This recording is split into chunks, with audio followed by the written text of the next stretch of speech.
আমরা যে মাসটিতে আছি আরবি মাস হিসেবে সেটি হলো জিলকাদ। জিলকাদের আজ 26 তারিখ, প্রায় মাসের শেষ মুহূর্তে। সামনে যে মাসটা আসতেছে জিলহজ, এটা অত্যন্ত একটা গুরুত্বপূর্ণ মাস। এই মাসের মধ্যে আল্লাহ তাআলার মহান একটা বিধান রয়েছে, যাদের উপর হজ করার মতো সামর্থ্য আছে তাদের জন্য এই জিলহজ মাসে হজ করা ফরজ। আবার আল্লাহ তাআলার নিকট 12টা মাসের মধ্যে সবচেয়ে শ্রেষ্ঠ আমরা জানি রমজানুল মুবারক। পবিত্র রমজানুল মুবারকের পরে যে 10টি রাত্রি আল্লাহ তাআলার কাছে সবচেয়ে প্রিয়, সেটি হলো এই জিলহজ মাসের প্রথম 10 তারিখ। আল্লাহ রাব্বুল আলামিন সূরা ফাজরের মধ্যে ওই 10টা রাতের শপথ করেছেন। আল্লাহ তাআলা বলতেছেন ওয়াল ফাজর, ফজরের সময়ে শপথ করতেছেন আল্লাহ তাআলা, ওয়া লায়ালিন আশর, এবং 10টি রাতের শপথ করতেছেন। মুফাসসিরিনে কেরাম এই 10টি রাতে দ্বারা ব্যাখ্যা করেছেন যে এই জিলহজ মাসের প্রথম যে 10টি রাত, ওয়াশতাকরি ওয়াল ওয়াত, শুধু বেজুর অথবা জোর নয়, বরং প্রত্যেকটা রাত্রি আল্লাহ তাআলা শপথ করতেছেন। অর্থাৎ এই প্রত্যেকটা রাত্রি, জিলহজের প্রত্যেকটা রাত্রি অত্যন্ত গুরুত্বপূর্ণ দিন। এই কারণে আল্লাহ রাসূল সাল্লাল্লাহু আলাইহি ওয়াসাল্লাম এই জিলহজের প্রথম 10 তারিখে রোজা রাখতেন, নফল রোজা রাখতেন এবং বেশি বেশি ইবাদত করতেন। কারণ এর প্রত্যেকটা রাত্র আল্লাহ তাআলার নিকট অত্যন্ত গুরুত্বপূর্ণ বিষয়। তো আমরা যেহেতু মুমিন হিসেবে, আল্লাহ তাআলার বান্দা হিসেবে, আল্লাহ তাআলার হুকুম পালন করা, আল্লাহ তাআলাকে রাজি খুশি করা, তো আল্লাহ তাআলা আমাদের কাছে যেটা চান এটাই আমাদের জন্য করা কর্তব্য। তো এই জন্য আল্লাহ তাআলা বিভিন্ন সময় বিভিন্ন ওয়াফার দিয়ে থাকেন, যাতে করে বান্দা ইবাদত করবে অল্প আর এর বিনিময় পাবে বেশি। তো এই 10টা রাত্রি, এই 10টা দিন অত্যন্ত গুরুত্বপূর্ণ বিষয়। কারণ এই 10 দিনের মধ্যে একটি রাত্র রয়েছে, একটি দিন রয়েছে আরাফার ময়দান। এটা অত্যন্ত গুরুত্বপূর্ণ একটা দিন। এই দিনে আল্লাহ তাআলার কাছে দোয়া করলে আল্লাহ তাআলা দোয়া কবুল করেন। এই কারণে যেহেতু এই সপ্তাহের মধ্যে আমাদের মধ্যে এই জিলহজ মাস প্রবেশ করবে, তো এই মাস প্রবেশ করার আগে আমাদের প্রস্তুতি নেওয়া দরকার, যাতে করে ওই মাসের 10টা দিন আমরা ইবাদত বন্দেগীর মধ্যে কাটাইতে পারি। তো এই জিলহজ মাসে যেমন ভাবে আল্লাহ তাআলার ফরজ বিধান, হজ এর বিধান রয়েছে, ঠিক তদ্রূপভাবে যাদের পর আল্লাহ তাআলা যাদেরকে ধন সম্পদ দিয়েছেন, যাদের নেশাব পরিমাণ সম্পদ রয়েছে, তাদের জন্য এই কুরবানিটা ওয়াজিব করেছেন। গত সপ্তাহে আমরা এই কুরবানির বিষয়ে কিছু আলোচনা করছিলাম। তো কুরবানি এটা অত্যন্ত একটা গুরুত্বপূর্ণ বিষয়, কারণ কুরবানি আর অন্যান্য ইবাদতের মধ্যে একটু পার্থক্য রয়েছে। অন্যান্য ইবাদতের মধ্যে নিয়তের মধ্যে আমাদের যে গড়বড় হয়, এর তুলনায় কুরবানির মধ্যে মানুষের সবচেয়ে বেশি সমস্যা হয়। কুরবানি যে বিষয় অত্যন্ত একটা গুরুত্বপূর্ণ বিষয়। অন্যান্য বিষয়ের মধ্যে আমরা স্বাভাবিকভাবে আল্লাহ তাআলার জন্য করতে পারি, উদ্দেশ্য হয় আল্লাহ তাআলার জন্য, কিন্তু কুরবানির মধ্যে আমাদের মধ্যে এমন কিছু বিষয় চলে আসে যার কারণে আমাদের ওই মূল বিষয়টা ইবাদত আর থাকে না। অনেক সময় দেখা যায় এটা লোক দেখানো হয়ে যায়, অনেক সময় দেখা যায় নিজের চাহিদা পূরণের জন্য, পরিবারের চাহিদা পূরণের জন্য কুরবানি আমরা করি। এই কারণে এই কুরবানির বিষয়টা অত্যন্ত একটা গুরুত্বপূর্ণ। এই কারণে আল্লাহ তাআলা কোরআনে কারিমে বলেন, লা ইয়ানালুল্লাহু লুহুমুহা ওয়ালা দিমাহুহা ওয়ালাকিন ইয়ানালুহুত তাকওয়া মিনকুম, যে তোমরা কুরবানির মধ্যে যে কুরবানি পশু কুরবানি দেও, এটার গোশত রক্ত কোনো কিছুই আমার কাছে পৌঁছে না, বরং তোমাদের যে তাকওয়া, তোমাদের যে খোদা ভীতি, তোমাদের যে নিয়ত, ওই নিয়তটা আমার কাছে পৌঁছে। তো এই নিয়তটা সহি করা অত্যন্ত গুরুত্বপূর্ণ বিষয়। তো এই কুরবানি কি? কুরবানি হলো আত্মত্যাগ করা, নিজেকে বিসর্জন দেওয়া। আর শরীয়তের পরিভাষায় কুরবানি বলা হয় নির্দিষ্ট যে শরীয়ত কর্তৃক আমাদের হানাফি মাযহাব অনুযায়ী যে জিলহজ মাস আসতেছে, জিলহজ মাসের 10, 11 এবং 12 এই 3 দিন আল্লাহ তাআলা নির্ধারিত যে সমস্ত পশু কুরবানি করা জায়েজ, বড় পশুর মধ্যে উট, গরু, মহিষ এই 3টা, আর ছোট প্রাণীর মধ্যে ছাগল, দুম্বা, ভেড়া এই 3টা, এই 6টা প্রাণী কে এই নির্দিষ্ট 3টি দিনে আল্লাহ তাআলার নামে জবাই করা, এটাকে কুরবানি বলে। তাহলে জিলহজের 10, 11 এবং 12 এই 3 তারিখে আল্লাহ তাআলা যে নির্ধারিত যে সমস্ত পশুকে কুরবানি দেওয়া যায়, ওই সমস্ত পশু আল্লাহ তাআলার নামে জবাই করাকে কুরবানি বলে। এই কুরবানির সূচনা কখন হয়েছে গত সপ্তাহে আলোচনা করছিলাম যে এই কুরবানির সূচনা হয়েছে আমাদের জাতির পিতা হযরত ইব্রাহিম আলা নবিয়িনা আলাইহি ওয়াসসালাতু ওয়াসসালামের যুগ থেকে। উনাকে আল্লাহ তাআলা একাধিক পরীক্ষা করেছিলেন। এর মধ্যে একটা পরীক্ষা ছিল এটা যে উনি কি উনার পরিপূর্ণভাবে উনার সবকিছু আল্লাহ তাআলার কাছে সুপর্দ করতে পারেন কিনা, আল্লাহ তাআলার হুকুম পালন করতে পারেন কিনা। আল্লাহ তাআলার একটা পরীক্ষা এটা ছিল উনার প্রিয় বস্তুকে যেন আল্লাহ তাআলার জন্য কুরবানি করেন। তো ইব্রাহিম আলাইহিস সালাম সেই পরীক্ষায় 100% পাস করেছেন। আল্লাহ তাআলা নিজেই কোরআনের কারিমে বলছেন, ফালাম্মা আসলামা ওয়া তাল্লাহু লিল জাবিন ওয়া নাদাইনাহু আইয়া ইব্রাহিম قد صدقت الرؤيا إنا كذلك نجزي المحسنين। যখন ইব্রাহিম আলাইহিস সালাম ওনার সন্তানকে মাটির মধ্যে রেখে দিলেন এবং সন্তানের গলার উপর যখন ছুরি রাখলেন, তখন আল্লাহ তাআলা বলেন, ওয়া নাদাইনাহু আইয়া ইব্রাহিম, আমি ইব্রাহিমকে ডাক দিয়ে বললাম, قد صدقت الرؤيا, হে ইব্রাহিম, তোমার যে স্বপ্ন ছিল সেটা তুমি পরিপূর্ণ করেছো। ইন্না কাযালিকা নাজজিল মুহসিনিন, এভাবে আমি সৎ কর্মশীলদের প্রতিদান দিয়ে থাকি। তো এই কুরবানির সূচনা হয়েছিল ইব্রাহিম আলাইহিস সালাম ওনার প্রাণপ্রিয় ছেলে ইসমাঈল আলাইহিস সালামকে আল্লাহ তাআলার রাস্তায় জবাই করার মাধ্যমে। তো যেহেতু আল্লাহ তাআলার উদ্দেশ্য ছিল আসলে ইব্রাহিম আলাইহিস সালামের প্রিয় সন্তান ইসমাঈল আলাইহিস সালামকে জবাই করা, আল্লাহ তাআলার উদ্দেশ্য ছিল না। উদ্দেশ্য ছিল যে উনি আল্লাহ তাআলার হুকুমের সামনে উনি কি উনার সবকিছু বিসর্জন দিতে পারেন কিনা, এটাই ছিল আল্লাহ তাআলার উদ্দেশ্য। তো এই কুরবানির শিক্ষা কি? তো ইব্রাহিম আলাইহিস সালামের দিকে যদি আমরা লক্ষ্য করি তাহলে দেখতে পারি এই কুরবানির মূল শিক্ষা হলো আল্লাহ তাআলার হুকুমের সামনে নিজের সব কিছু বিসর্জন করে দেওয়া। তো আল্লাহ তাআলার হুকুম যদি এমন আসে যে আল্লাহ তাআলার হুকুমের সামনে আমার নিজেকে সুপর্দ করতে হবে, তাহলে আল্লাহ তাআলার হুকুমের সামনে নিজেকে সুপর্দ করে দেওয়া।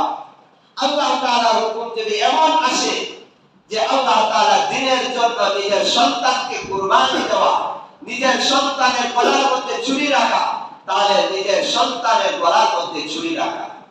আল্লাহ তাআলার হুকুম যদি এমন আসে যে আল্লাহ তাআলা দ্বীনের জন্য নিজেকে যুদ্ধের ময়দানে পতিত করা, তাহলে নিজেকে যুদ্ধের ময়দানে পতিত করা, এটাই হবে কুরবানির শিক্ষা।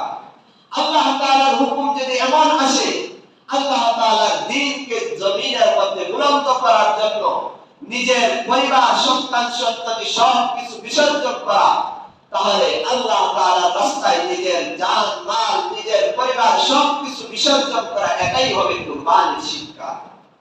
আল্লাহ তাআলার হুকুম যদি এমন হয় মুসলমানদের দ্বীনকে পৃথিবীর মধ্যে কায়েম রাখার জন্য নিজের সবকিছু এমনকি নিজের রক্ত যদি বিলোপ করতে হয়, তাহলে শাহাদাতের তামান্না রাখা, শাহাদাতের জন্য প্রস্তুতি নেওয়া, নিজেকে আল্লাহর রাস্তায় শহীদের জন্য প্রস্তুতি করা, এটাই হবে কুরবানির শিক্ষা। শুধুমাত্র এই 2-4 টাকা দিয়ে কিছু দিয়ে কুরবানি করা, গরু জবাই করা, পশু জবাই করা, গোশত খাওয়া, এটা কুরবানির শিক্ষা হতে পারে না। কারণ কুরবানি যে সূচনা হয়েছে সেটাই হয়েছে নিজের আত্মবিসর্জন দেওয়া, নিজের সবচেয়ে প্রিয় যে বস্তুটা সেটাকে আল্লাহ তাআলার রাস্তায় সুপর্দ করে দেওয়া। তো আমরা তো কুরবানি দিতে পারি কিন্তু নিজের আত্মবিসর্জন দিতে পারি না। নিজের প্রকৃতিকে আল্লাহ তাআলার রাস্তায় নিজের প্রকৃতিকে বিসর্জন দিতে পারি না। নিজের খারাপ চরিত্রকে পরিবর্তন করতে পারি না। নিজের মধ্যে যে চরিত্রের মধ্যে যে খাবাসাত রয়েছে ওইটা পরিবর্তন করতে পারি না। তাহলে ওই আমাদের নিয়ম অনুযায়ী যে কুরবানি, ওই কুরবানি দ্বারা আসল কুরবানির সেই শিক্ষা আমি অর্জন করতে পারলাম না। তো আল্লাহ তাআলার উদ্দেশ্য ছিল ওয়ালাকি ইয়ানালু তাকওয়া মিনকুম, যে আমাদের সেই তাকওয়াটা আল্লাহ তাআলার কাছে পৌঁছবে। তো কুরবানির শিক্ষাটা এটাই, আমরা প্রত্যেকে আমার সব কিছু বিসর্জন করে আল্লাহ তাআলার জন্য দিয়ে দিতে হবে। শুধু কুরবানি জবাই করার দ্বারা ওই কুরবানির শিক্ষা অর্জন হবে। তো আসলে এই কুরবানির বিধান কি? কুরবানি দেওয়া এটা কি সুন্নাত নাকি মুস্তাহাব নাকি নফল নাকি ওয়াজিব নাকি ফরজ? যাদের সামর্থ্য অনুযায়ী কোন বালেগ মানুষ প্রাপ্তবয়স্ক হয় এবং তার মস্তিষ্ক ঠিক থাকে, সে জ্ঞানী হয় এবং তার কুরবানি দেওয়ার মতো যে নেশাব পরিমাণ সম্পদের শরীয়ত নেশাব নির্ধারণ করেছে ওই পরিমাণ যদি কারো সম্পদ থাকে আর সে যদি বালেগ হয় এবং জ্ঞানবান হয়, তাহলে সে পুরুষ হোক নারী হোক প্রত্যেকের উপর এই কুরবানি দেওয়া ওয়াজিব। এটা শুধু পরিবারের একজনে দিলেই হবে না, বরং আল্লাহ রাসূল যেহেতু হাদিসের মধ্যে বলেছেন মান ওয়াজাদা সাআতান ওয়া লাম ইউদাহি ফালা ইয়াকরাবান্না মুসাল্লানা, যে ব্যক্তি কুরবানি দেওয়ার মতো সামর্থ্য রয়েছে আর সে যদি কুরবানি না দেয় তাহলে আল্লাহ রাসূল বলতেছেন সে যেন সেই ঈদের দিন সে আমাদের মুসাল্লা অর্থাৎ ঈদগাহে না আসে। এই হাদিস দ্বারা বোঝা যায় যে যাদের উপর কুরবানি করা ফরজ, প্রত্যেককে পরিবারের প্রত্যেকটা সদস্যকে কুরবানি দিতে হবে। শুধুমাত্র একজনের পক্ষ থেকে দিলে বাকি অন্যদের পক্ষ থেকে এই ওয়াজিব আদায় হবে না। তো কুরবানির বিধান হলো এটা ওয়াজিব। তো কুরবানি কয়টি করতে হবে? অনেকে দেখা যায় 1টি 2টি 3টিও করে। গুলশান কোরআনি এইদিকে দিয়ে দেখবেন এক বাড়িতে 3টা 4টা 5টা একটা প্রাণীর দাম 2 লক্ষ 3 লক্ষ 4 লক্ষ টাকা। তাহলে শরীয়তের বিধান কি? আসলে একজনের পক্ষ থেকে কয়টি কুরবানি দিতে হবে? শরীয়তের বিধান হলো একজন মানুষের পক্ষ থেকে একটি কুরবানি দিতে। তো একটি কুরবানি দিতে গিয়ে যেহেতু কুরবানির প্রাণীগুলো 2 ধরনের, এক ধরনের প্রাণী বড় আকৃতির, আরেক ধরনের প্রাণী ছোট আকৃতির। বড় আকৃতির 3টা পশু রয়েছে, উট, গরু, মহিষ। এই 3টা প্রাণী 7 জনে দেওয়া যায়, অর্থাৎ 7 জনের পক্ষ থেকে একটা কুরবানি দেওয়া যায়। তাহলে একজন মানুষের উপর ওয়াজিব হলো একটা নাম দেওয়া। যদি গরু, মহিষ অথবা উটের মধ্যে শরীক হয় তাহলে তার জন্য ওয়াজিব হলো একটা নাম দেওয়া। আর যদি ছাগল, দুম্বা, ভেড়া এইগুলা দিয়ে দেয় তাহলে একজন মানুষের পক্ষ থেকে একটা ছাগল, একটা দুম্বা অথবা একটা ভেড়া দিতে হবে। এটা হলো ওয়াজিব। তো কোনো মানুষের যদি সামর্থ্য এর চেয়ে বেশি থাকে তাহলে সে এর চেয়ে কি দিতে পারে? বেশি দিতে পারে। তবে শরীয়তের নির্ধারণ হলো যে একজন মানুষের পক্ষ থেকে একটি নাম দিতে হবে যার উপর কুরবানি করা ওয়াজিব। তো এই কুরবানি দিতে গিয়ে আমরা কি ধরনের প্রাণী দেব? প্রাণী যেমন মানুষের মধ্যে পার্থক্য আছে পুরুষ মহিলা, ঠিক তদ্রূপভাবে প্রাণীর মধ্যেও পুরুষ জাতীয় আছে, নারী জাতীয় আছে। তো কুরবানির বিধান হলো যে পুরুষ জাতীয় প্রাণী, নারী জাতীয় প্রাণী, উভয় লিঙ্গ, এটাও কি দেওয়া যায়? কুরবানি দেওয়া যায়। যে কোনো ধরনের গাভীও কুরবানি দেওয়া যায়, ষাঁড় গরুও কুরবানি দেওয়া যায়। তবে এর বয়স শরীয়ত অনুযায়ী নির্ধারিত রয়েছে। তো প্রাণীর মধ্যে যে সমস্ত প্রাণী দ্বারা কুরবানি দেওয়া যায় এর মধ্যে সবচেয়ে বড় হলো উট। তো উটের বয়স সর্বনিম্ন 5 বছর হতে হবে। 5 বছরের নিচে যদি কুরবানি দেওয়া হয় কোনো উট, তাহলে এর দ্বারা কুরবানি আদায় হবে না। তবে হ্যাঁ, 5 বছরের নিচে যদি কোনো উট মানুষ জবাই করে গোশত খাইতে চায়, গোশত খাইতে পারবে, কিন্তু কুরবানি দেওয়ার জন্য এর সর্বনিম্ন 5 বছর হতে হবে। 2 নম্বর, গরু এবং মহিষ। এই দুই ধরনের প্রাণী দ্বারা কুরবানি দিতে হলে সর্বনিম্ন 2 বছর হতে হবে। গরু এবং মহিষ দ্বারা কুরবানি দিতে হলে সর্বনিম্ন 2 বছর হতে হবে। এর কমে যদি হয় তাহলে ওই প্রাণী দ্বারা কুরবানি দিলে কুরবানি হবে। 3 নম্বর, যে সমস্ত প্রাণী ছোট, ছাগল, দুম্বা, ভেড়া, এই তিনটা প্রাণী সর্বনিম্ন 1 বছর হতে হবে। তবে হ্যাঁ, ভেড়া এবং দুম্বার ক্ষেত্রে এতটুকু শরীয়ত বলে যে দুম্বা এবং ভেড়া যদি এতটুকু হৃষ্টপুষ্ট হয় 6 মাসের উপরে, কিন্তু তাকে যদি অন্যান্য পালের মধ্যে রেখে দেওয়া হয় তাহলে 7 মাস, 8 মাস, 9 মাস, 10 মাসের দুম্বা ভেড়া 1 বছর দুম্বার মতো মনে হয়, তাহলে ওইটা দ্বারা করা যাবে। কিন্তু ছাগলের ক্ষেত্রে সর্বনিম্ন 1 বছর হতে হবে। তো এই হলো এই 3 ধরনের প্রাণী কুরবানি দেওয়ার জন্য বৎসর। তো বৎসর যারা বিক্রি করে তাদের কথাই কি করা যাবে? গ্রহণ করা যাবে। আবার ডাক্তাররা বিভিন্ন সময় যেমন দাঁত দেখে তারা বৎসর বলে, হ্যাঁ, এটা শরীয়ত কি করে? অনুমোদন করে। কারণ যারা ডাক্তার অভিজ্ঞ, তারা দাঁতের মাধ্যমে চিহ্নিত করতে পারে কোন প্রাণীর কতটুকু বয়স। তাহলে যে বিক্রি করে তার কথা আমরা কি করতে পারি? গ্রহণ করতে পারি। সে যদি মিথ্যা বলে তাহলে এর প্রতিটা তার উপর হবে। কারণ আমরা যদি নিজেরা প্রতিপালন করি কুরবানির জন্য, তাহলে কখনোই আমার গরু, ছাগল 2 বছর হয় নাই কিন্তু আমি একটু বেশি মুনাফা পাওয়ার জন্য এই মিথ্যা কথা অবলম্বন করব না। 2 বছর না হয় তাহলে কুরবানির জন্য আমি ওই প্রাণীটা বিক্রি করব না। অন্যের জন্য বিক্রি করতে পারি, কিন্তু কুরবানির সময় কুরবানির জন্য এই 2 বছরের কমে কোনো গরু বিক্রি করবেন না। যদি করেন আর কুরবানি যদি তারা কুরবানি দেন তাহলে আপনি নিজে এর গুনাহগার হবেন। তো কোন ধরনের প্রাণী? প্রাণী তো বিভিন্ন ধরনের প্রাণীর মধ্যে ত্রুটি দেখা দেয়। তো কুরবানি যেহেতু একমাত্র আল্লাহ তাআলার জন্য দিব, তো এই প্রাণীটা অত্যন্ত হৃষ্টপুষ্ট, সুস্থ হতে হবে। এমন প্রাণী যদি আমি কুরবানি দেই যে প্রাণী এত শুকনা, যে প্রাণী এত দুর্বল, এত অসুস্থ যে নিজে চলাফেরা করতে পারে না, খানাপিনা করতে পারে না, তাহলে এমন প্রাণী দ্বারা যদি আমি কুরবানি দেই তাহলে ওই প্রাণী দ্বারা কুরবানি হবে না। কুরবানি প্রাণী যদি এতটুকু ল্যাংড়া হয়ে যায় যে তার পা ল্যাংড়া হওয়ার কারণে ওই প্রাণীটা চলতে পারে না, যে জায়গায় আমি জবে করব, জবের জায়গায় পর্যন্ত ওই প্রাণীটা হেঁটে যেতে পারে না, বরং একে টেনে দিতে হয়, তাহলে এমন প্রাণী দ্বারা কুরবানি দিলে কুরবানি হবে।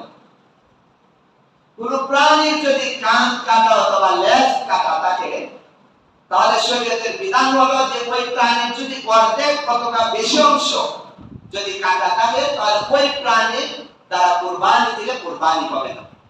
আর যদি লেজের 4 ভাগের 1 ভাগ কি হয়ে গেছে, কেটে গেছে, 3 ভাগ অবশিষ্ট আছে, ওই প্রাণী দ্বারা কুরবানি করা যাবে।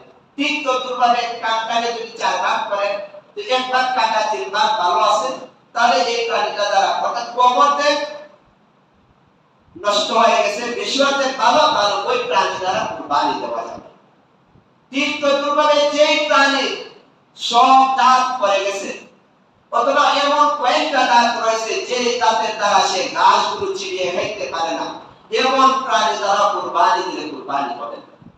এই কারণে কুরবানি দেওয়ার জন্য আমরা যে পশুটা ক্রয় করব এর বয়স, এর আকৃতি, এর সুরত, এর অবস্থা দেখে ক্রয় করা, যাতে করে আমি কিছু টাকা কমের জন্য এমন প্রাণী ক্রয় না করি যে প্রাণী কুরবানি দেওয়ার কারণে আমার কুরবানি হবে না।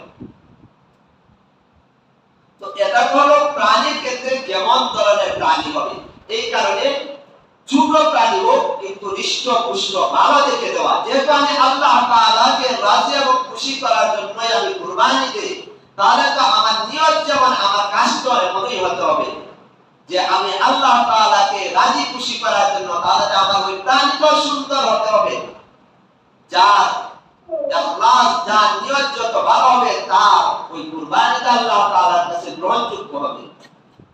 আর যদি আমার নিয়ত সহি না থাকে তাহলে ওই সমস্ত গড়বড় আসবে যে কত কম দিয়ে কি কুরবানি দেওয়া যায়, সামান্য একটু টাকার জন্য আমি কি করে ফেললাম, আমি আমার কুরবানিটাকে নষ্ট করে ফেললাম। এই কারণে যারা আমরা কুরবানির পশু ক্রয় করব, পশুটাকে যাচাই বাছাই করে ক্রয় করব। আরেকটা আমাদের সমাজের মধ্যে প্রচলন আছে যে কুরবানির দিন কি মুরগি, হাঁস এই জাতীয় যেগুলা প্রাণী, এগুলাকে কি জবে করা যায়? ওই সমস্ত প্রাণী কি করা যায়? জবে করা যায়। তবে কুরবানির নিয়তে কি করা যাবে না, জবে করা যাবে না।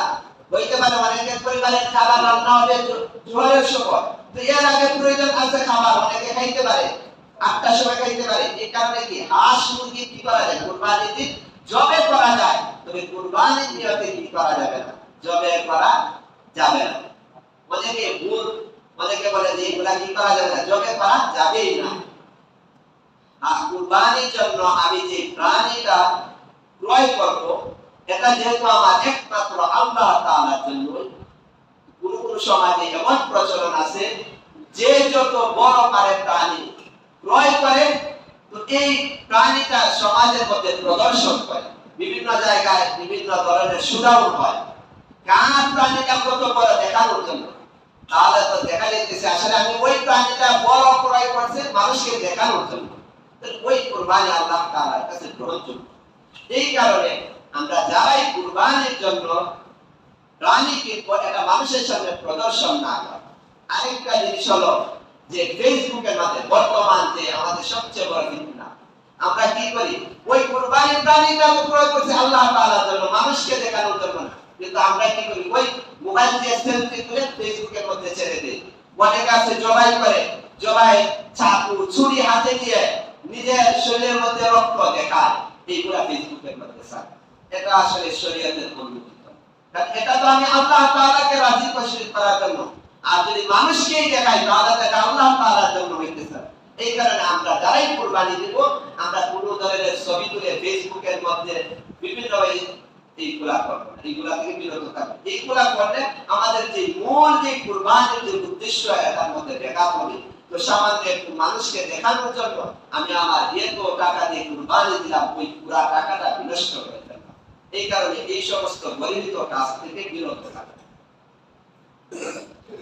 আরেকটা বিশেষ মাসআলা, সেটা হলো কুরবানি যেহেতু 3 ধরনের প্রাণী, বড় যে 3 ধরনের প্রাণী, এটা 7 জনে দেওয়া যায়। তো যেহেতু কুরবানি একজনে এক নাম দিলেই হয়, তো অনেক সময় দেখা যায় আমরা যেহেতু যে একাই একটা বড় প্রাণী দেওয়া আমাদের সামর্থ্য হয় না, এই কারণে বিভিন্ন সময় বিভিন্ন মানুষকে অংশীদার করতে হয়। তো এই অংশীদার নেওয়ার ক্ষেত্রে অত্যন্ত সতর্ক থাকা প্রয়োজন, কারণ যেহেতু এই কুরবানিটা মানুষের নিয়তের উপর নির্ভর করে। যদি সামান্যতম একটু গড়বড় থাকে, 7 জন এই কুরবানির মধ্যে শরীক হইল, কিন্তু 7 জনের একজনের টাকা যদি হারাম হয়, একজনের পরিপূর্ণ টাকা অথবা অধিকাংশ টাকা, 7 জনের মধ্যে একজন শরীক আমার এমন যে ব্যক্তির অধিকাংশ টাকা হারাম উপার্জন অথবা পরিপূর্ণ উপার্জনই তার হারাম, তার ওই এক ব্যক্তির কারণে বাকি 6 জনের কুরবানি হবে। এটা তো হারাম যদি উপার্জন হয়। আবার যদি ওই 7 জনের কোনো একজনের নিয়ত যদি এমন থাকে যে যদি কুরবানি না দেই তাহলে সমাজের মানুষ কি বলবে, তো মানুষকে দেখানোর জন্য যদি কোনো একজন শরীক আমার ওই 7 জনের মধ্যে একজন হয়, তাহলে সে তো আল্লাহ তাআলার জন্য দেয় নাই, মানুষকে দেখানোর জন্য, তাহলে ওই 7 জনের বাকি 6 জনের কুরবানি হবে। ঠিক তদ্রূপভাবে কারো যদি উদ্দেশ্য না থাকে যে যদি কুরবানি না দেই তাহলে সন্তানরা আমার ছেলেমেয়েরা তো অন্যের দিকে তাকাই থাকবে, এই কারণে যদি কুরবানি কেউ দেয় আর এমন একজন শরীফ যদি কোনো একটা পশুর মধ্যে হয়, তাহলে ওই এক ব্যক্তির নিয়তের গড়বড়ের কারণে বাকি 6 জনের কুরবানি বাতিল হয়ে যায়। ঠিক তদ্রূপভাবে অনেকে সমাজের প্রথা প্রচলন নিজের আত্মমর্যাদা টিকে রাখতে তার সামর্থ্য নাই, কিন্তু তারপরও যে আত্মীয় স্বজন কি বলবে, যদি কুরবানি না দিই তাহলে মেয়ের বাড়ি কিভাবে পুষ্ট বাড়াবো, নিজের আত্মীয় স্বজনকে কি বলবো, যদি আয়েশা বলে যে আপনি কুরবানি দিচ্ছেন তো তাদেরকে কিভাবে মুখ দেখাইবো, ওই সমস্ত উদ্দেশ্য যদি কারো একজন থাকে তাহলে বাকি 6 জনের কুরবানি বাতিল হয়ে যায়।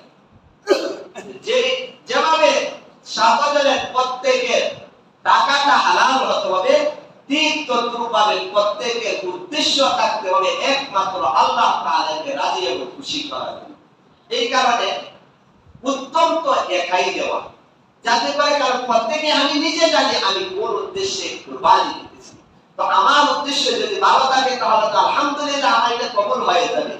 কিন্তু এর বিপরীত আমি 7 জন নিয়ে দিলাম, কিন্তু আমি আমার নিজেরটা জানি ভালো, কিন্তু অন্য 6 জনের বাকি প্রত্যেকের অন্তরের খবর তো আমি জানি না।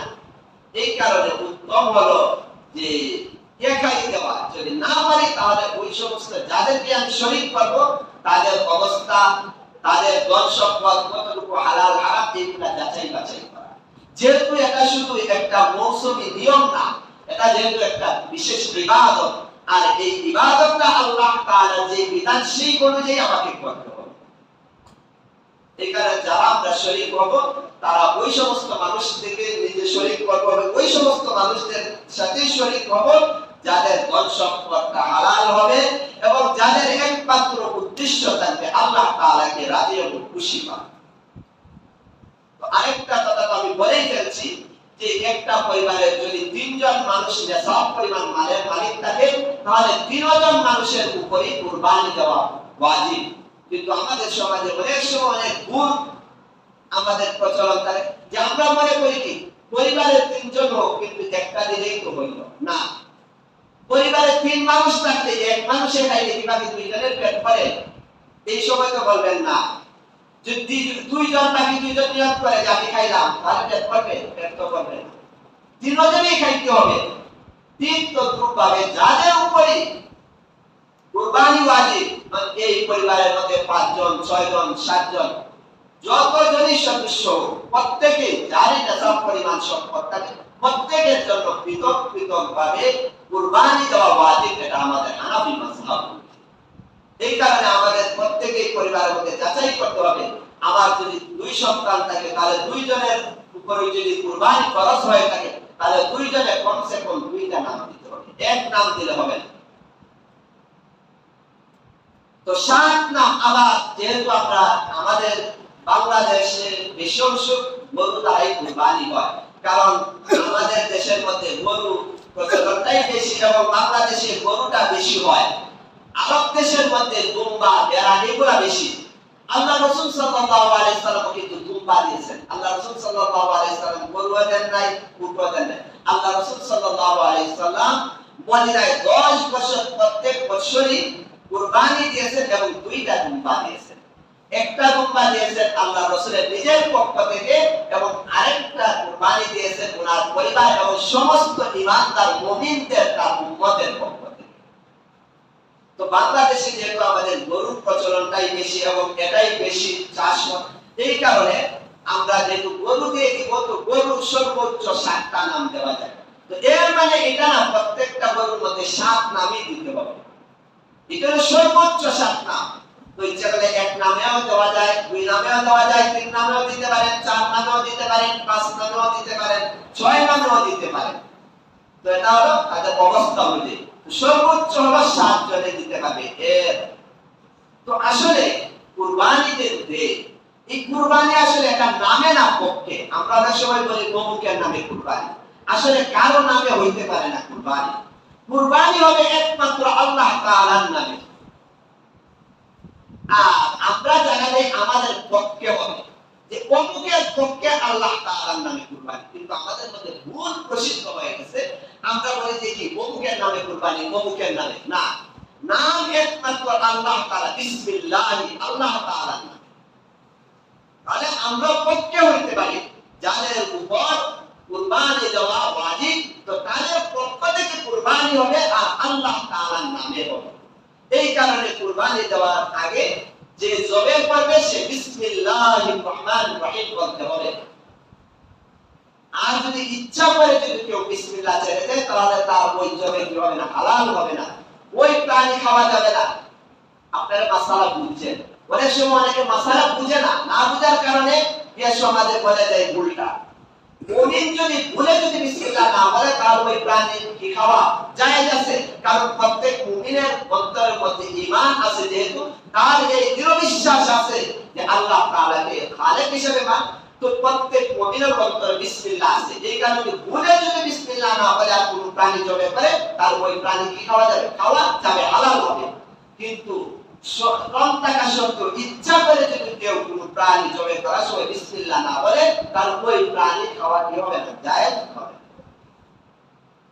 তো বললাম প্রাণীর মধ্যে 7টা নাম দেওয়া যায় সর্বোচ্চ, এর কমে যে জয়টা 4 নাম দিতে পারেন, 3 নাম দিতে পারেন, 2 নাম দিতে পারেন। অনেক সময় আমরা দেখা যায় যে সমস্ত আমরা কুরবানি দেই, কুরবানির মধ্যে অনেক নালী গুলি থাকে, এইগুলো অনেক সময় আমরা কি দিই, গরিব মানুষ যারা তাদেরকে পরিষ্কারের জন্য দেই। এটা আমি আমার এলাকায় দেখছি, আসলে এখন বুঝতেছি, আগে তো আসলে মাসালাগুলো করি নাই, এখন দেখতেছি। আসলে যখন আমরা ওই গরিবদেরকে ওই সমস্ত বরলি নালী গুলি পরিষ্কারের জন্য দেই, তখন বলে যে তুমি অর্ধেক পরিষ্কার করে নিয়ে দিও আর অর্ধেক আমাদেরকে দিয়ে দিও। তো দেখেন কুরবানির কোনো জিনিস বিনিময় হিসেবে কাউকে দেওয়া জায়েজ নেই। এটা চামড়া হতে পারে, এটা একবার সর্বনিম্ন একটা খুরা হতে পারে, নারী বুড়ি সামান্য থেকে সামান্য কোনো কিছুই কুরবানি বিনিময় হিসাবে দেওয়া জায়েজ নেই। এই কারণে অনেক সমাজে দেখবেন এটা আছে, মহিলারা দেখা যায় অনেক গরিবকে দিয়ে দেয় যে তুমি অর্ধেক নিয়ে নিও পরিষ্কার করে আর অর্ধেক আমাদেরকে দিই। কইলেন অর্ধেক দিলাম, তাহলে এটা কি দিলাম, বিনিময় দিলাম। সে আমার এটা পরিষ্কার করে দিবে, তো এর বিনিময়ে থাকবে অর্ধেক দিয়ে দিলাম, আমি অর্ধেক রাখলাম। কুরবানির প্রাণীর ক্ষেত্রে এটা কি নাই, জায়েজ নাই। হ্যাঁ, কারো দ্বারা যদি পরিষ্কার করতে হয় তাহলে তাকে এটা বিনিময় দিতে হবে। তাকে 300 টাকা দেন, 500 টাকা দেন, 100 টাকা, 600 টাকা দিয়ে আপনি বুঝাইতে পারেন, কিন্তু এর বিনিময়ে আপনি কি দেওয়া যাবে না, গরুর কোনো অংশ দেওয়া যাবে না। ঠিক তদ্রূপভাবে যারা কসাই, যাদের মাধ্যমে আমরা কাটবো, তাদেরকেও এই কাটার বিনিময়ে কোনো ধরনের গোশত দেওয়া জায়েজ নেই। যদি দেই তাহলে আমার ওই কুরবানি হবে না। যারা আমার ওই জবের মধ্যে এবং আমার গোশত বানানোর মধ্যে শরীক হবে তাদেরকে বিনিময় দিতে হবে, টাকা দিতে হবে। এরপরে যদি যে ব্যক্তি আমার শরীক, সে যদি আমার আত্মীয় হয় তাহলে কি করা যাবে, আত্মীয় হিসেবে তাকে গোশত দিতে পারবেন, কিন্তু সে পারিশ্রমিক হিসেবে যদি গোশত দেন তাহলে ওই কুরবানি আপনার হবে না। ঠিক তদ্রূপভাবে কেউ যদি জবে করে দেয় তাহলে জবের বিনিময়ে আপনি তাকে কি দিতে হবে, পারিশ্রমিক দিতে হবে। অনেক সমাজে এমন আছে, দেখা যায় কি যে জবে করে তাকে খেলাটা দিয়ে দেয়, মাথা দিয়ে দেয়, আর টাকা দেয় না। তাহলে আমি কি করলাম, ওই মাথাটা তার জবের বিনিময়ে দিয়ে দিলাম, তাহলে ওইটা কি নাই, জায়েজ নাই। এই কারণে আমরা এই ব্যাপারে অত্যন্ত সতর্কতা করি, যাদের মাধ্যমে গরুর গোশত কাটবো, সিলাইবো, তাদেরকে বিনিময় হিসেবে কোনো ধরনের গোশত, চামড়া কোনো কিছুই দেওয়া যাবে না। তাদেরকে আমরা তাদেরকে ন্যায্য পারিশ্রমিক দিব, এরপরে তা আমার আত্মীয় অথবা মুসলমান হিসেবে তাদেরকে কি করতে পারি, গোশত দিতে পারি হাদিয়া হিসেবে। আবার এটা শুধু মুসলমান না, বাইরে মুসলমানকেও কি দেওয়া যায়, কুরবানির গোশত হাদিয়া দেওয়া যায়। আমার পারিবারিক শিক্ষা আছে, হিন্দু আছে, কোন পরিবার তারা বাসা নিয়ে থাকতেছে, তাদেরকে আপনি কি করতে পারেন, কুরবানির গোশত দিতে পারেন। এবং এই কুরবানির গোশত ধনী গরিব সবাইকে দেওয়া যেতে পারে। আমরা অনেকেই সমাজে একটা ভুল প্রচলন, আমরা মনে করি কি কুরবানির গোশত মনে হয় গরিবদের দেওয়া যায়, কিন্তু ধনীদের দেওয়া যায়। আল্লাহ তাআলা বলেন বানিয়া ওয়াল মুতা, যে ধনী গরিব সবাইকে কুরবানির গোশত দেওয়া যায়। যেমন কি বললাম তো, হিন্দু তাদেরকে কি করা যায়, কুরবানির গোশত আপনি যদি দিতে চান দিতে পারবেন। আরেকটা হুকুম আমি মেনশন করলাম, তো কুরবানি যেহেতু স্বাভাবিকভাবে যাদের উপর ওয়াজিব তাদের পদ্ধতি দেওয়া যায়। আবার মৃত বাবা মা দাদা দাদি তাদের নামে কি করা যায়, কুরবানি দেওয়া যায়। তো তাদের নামে যদি আমরা দিই তাহলে একটা নফল কুরবানি হবে, ওই কুরবানি দ্বারা গোশত কি করা হবে, অন্যান্য কুরবানি দিলে যেভাবে যে হুকুম তাদের নামে দিলেও গোশতের কি একই হুকুম আল্লাহ রাসূলের নামেও দিতে পারেন।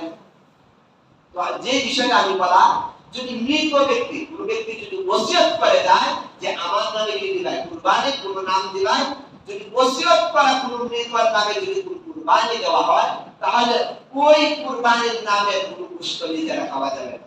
বুঝেন মাসালাটা? কারণ গত সপ্তাহে আমার সামনে আরেকজন আলেম, উনাকে একজন মানুষ প্রশ্ন করছে যে আমি আমার মৃত বাবার পক্ষ থেকে আমরা কি দিতে চাই, কুরবানি দিতে চাই, তাহলে আমাদের কি?